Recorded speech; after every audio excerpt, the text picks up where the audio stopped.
December 5న so ప్రపంచ మట్టి దినోత్సవాన్ని జరుపుతూ ఉన్నారు అండి. ఇన్ జనరల్గా ఈ మట్టి అనేటువంటిది ఏర్పాటు అవ్వడానికి ఒక రోజులోనో 2 రోజుల్లోనో ఏర్పడదండి. ఫర్ ఎగ్జాంపుల్గా తీసుకుంటే 1 సెంటీమీటర్ మేర మట్టి ఏర్పడడానికి కనీసం 200 నుంచి 300 సంవత్సరాల వరకు టైం తీసుకుంటూ ఉంటుంది అండి. ఓకేనా. సో మనం ఏదైతే ఇప్పుడు సాయిల్ని మనం చూస్తూ ఉన్నామో, మట్టిని చూస్తూ ఉన్నామో, అది ఒక రోజులోనో 100 సంవత్సరాల్లో ఏర్పడినటువంటి మట్టి కాదండి. 1 సెంటీమీటర్ మందం మేర మట్టి ఏర్పడటానికి దాదాపు 2 నుంచి 300 సంవత్సరాల మేర సమయం పడుతూ ఉంటుంది.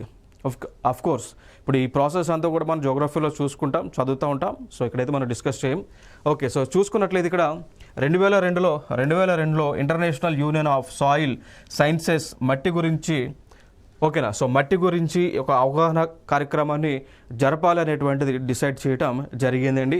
సో దానిలో భాగంగా మనం చూసుకున్నట్లయితే ఇక ప్రపంచవ్యాప్తంగా కూడా 2014లో ఐక్యరాజ్య సమితి 68 సర్వసభ్య సమావేశంలో డిసెంబర్ 5న ప్రపంచవ్యాప్తంగా కూడా ఈ యొక్క మట్టికి సంబంధించి ఆ ప్రపంచ మట్టి దినోత్సవాన్ని సెలబ్రేట్ చేయాలి అని చెప్పేసి ఆ డెసిషన్ తీసుకోవడం జరిగింది. సో ఫైనల్గా ఈ రోజున ప్రతి సంవత్సరం కూడా ప్రపంచ దేశాలలో ఈ యొక్క సాయిల్ ఎరోజన్ జరగకుండా ఓకేనా సో మట్టిని రక్షించేటువంటి కార్యక్రమాలన్నీ కూడా చేస్తూ ఉన్నారు.